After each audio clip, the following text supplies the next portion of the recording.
a process for families, for the students and for the parents, and for the whole family, in fact. So as you're thinking about it, you're going to learn a lot of things. Your sons are going to learn a lot of things about themselves, about what they may want to study, what they may want to become, sort of dreaming their dreams. And I think that's a really good part of the self-discovery.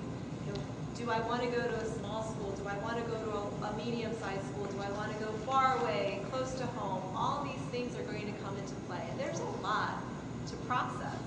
But in the end, it all works out. As Stephanie said, with the Common Application, you have 500 schools just alone using this one system. There are over 3,000 schools in the United States that you can choose from small to large, close to home or far away.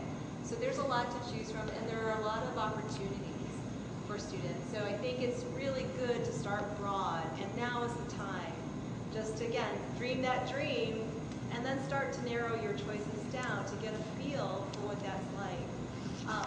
I would encourage you too, there are so many great resources really close to home.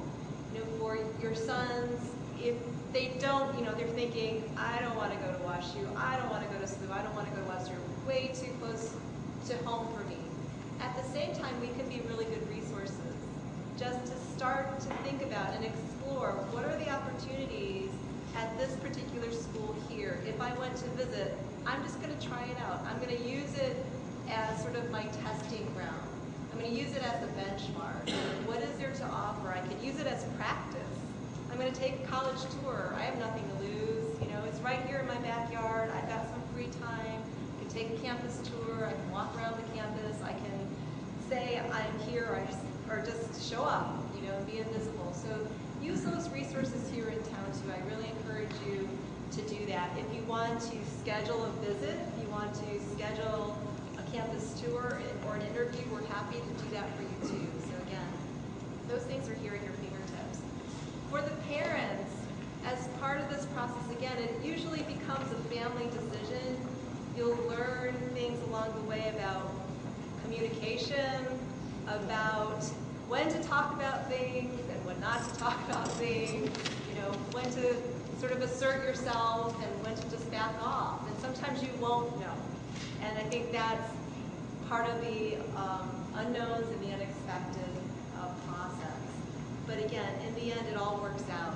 I tell parents, when it becomes a little too close, when you know you're a little too involved in the process, it's usually when there starts this pronoun confusion.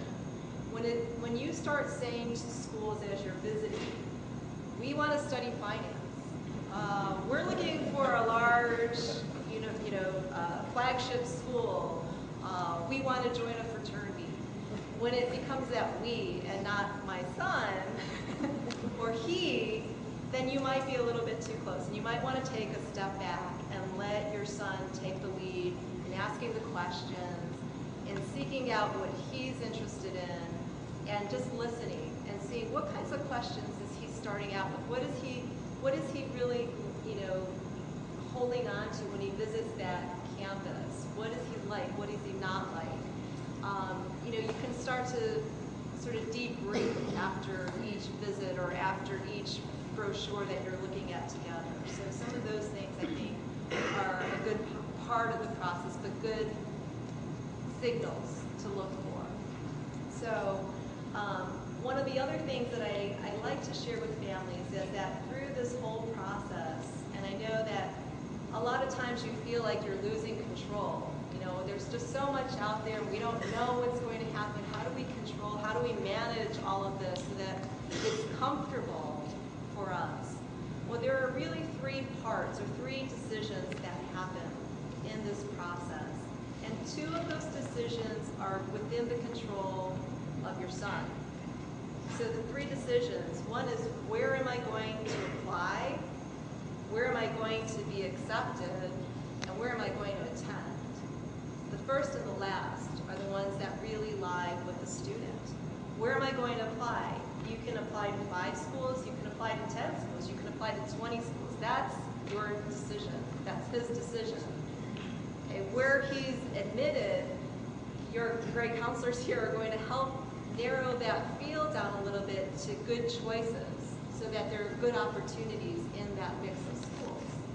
And then finally, you will have opportunities. Your son will have all these opportunities laid before him, and he ultimately will have to choose that one school out of how many choices of where his heart is going to lead him. Where is he going to call home for the next 4 years? How is he going to really dig in, meet new friends, become acclimated to a new community, study new things, and discover more about himself and call that place home. So, again, those choices are part of the whole process, but there really is more control, I think, than you can imagine. With a medium-sized, highly selective research institution, what does that mean? We're a little bit bigger than a liberal arts college. For example, Washington University, right now we have about 6,500 undergraduates, about the same number of graduate students. We are a research institution, which means that our faculty not only teach students, teach undergraduates and graduate students, but they are actively doing research in their field of study. They're producing papers and books and giving lectures and really creating new knowledge. So they're current in that, and they're active researchers in their field. They're experts in their field, but that can also be a good opportunity. So for your sons, if they're interested in going a little bit deeper and doing research, active research with a faculty member, partnering up, they can do that at a place like Washington University. They can often do that at a liberal arts college too. But there may be some different types of opportunities and breadth and depth of study.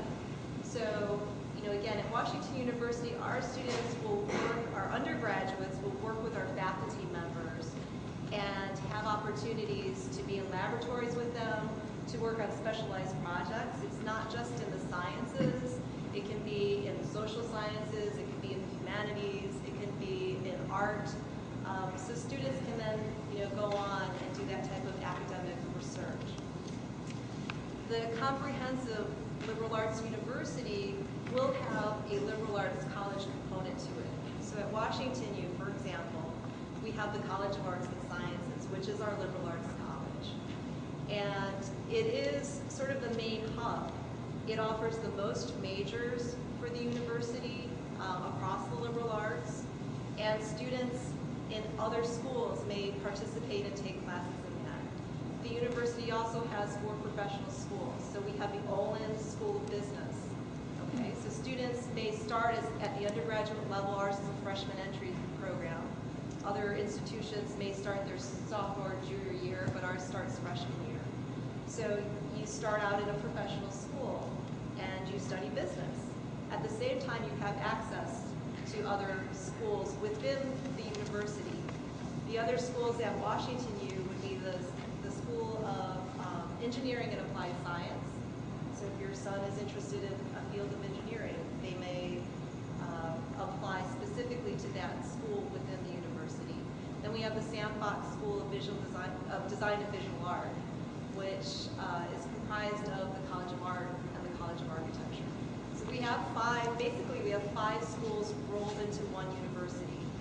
And again, students may be a member of one particular school, but they have an opportunity to take classes outside of that school. And at Washington U, they can not only take classes outside one particular school, but they can major in another school or double major. So let's say I am in the Olin Business School and my first major is finance. Great, I'm going to get my degree from the Olin school, I'm going to major in finance, but I also have another interest in studying philosophy. So I'm taking courses in the College of Arts and Sciences, and my second major becomes philosophy. So they can cross over and do that. You can combine engineering and art if you want to. You can combine architecture and English. So there are a lot of different combinations, and there are some very broad opportunities for students to explore pretty widely. At Washington U, we really like to have that time of exploration. So regardless of if a student comes in thinking, I know what I want to do, I'm going to study business, I'm going to study engineering, I'm going to study art, they still have an opportunity and the flexibility to explore other things. They can change their mind. So if next semester a student says, wow, I came in thinking I want to study business, but I've been taking these psychology classes now and I'm really interested in that. Maybe I want to be a psych major, but I'm in the business school. I can do the double major, but I could also transfer within the university from one school to the other pretty easily without having to start over. So that's also another opportunity that may come about. So there are a lot of things to think about when you think about a comprehensive liberal arts school or liberal arts university or institution. The other things I think that you want to think about as the highly selective part is that with highly selective, that just means that the level of unpredictability is higher. Okay? We are now looking at 5 different schools that are highly selective, but 1 freshman class. All right? So at Washington University, our freshman class this year will have about 1,600 undergraduates joining us. But they will also be members of various schools. So our admissions office not only has to look at the whole freshman class that's coming in, but the different components, students coming into engineering, students coming into business, students coming into art, students coming into architecture, students coming, into the college as well. They're all mixed together. So there's 1 freshman class, but 5 different schools that we're looking at, and students presenting various strengths. Okay? So when you visit schools, and if your son knows, I am interested in studying business, you should ask, is there anything in particular that I can do to prepare for a program in business? And if we were asked that question, yes, we would have recommended courses. Take calculus. Your high school offers calculus, take calculus. Take the highest level math that you can, because business is going to be looking very closely at analytical skills. If someone says to us, I'm interested in engineering, math and science, highest levels, math and science, particularly calculus and physics. Okay, if it's at the AP level, great. So there are particular things there. If someone says pre-medicine, math and science again, calculus again. Calc is a very important class. At the highest level science courses that are available in your high school. So there are good questions to ask when you're thinking about a particular field or a particular major. If you don't know, that's okay too. Then you can just ask about general requirements. What are your general requirements for admission? But again, if you're interested in a specialized school within a university, ask about, are there specific requirements? If a student asked about art, we require an art portfolio and what that means. So how to prepare for that, we can help you along with that. So there are those different components that we're looking at.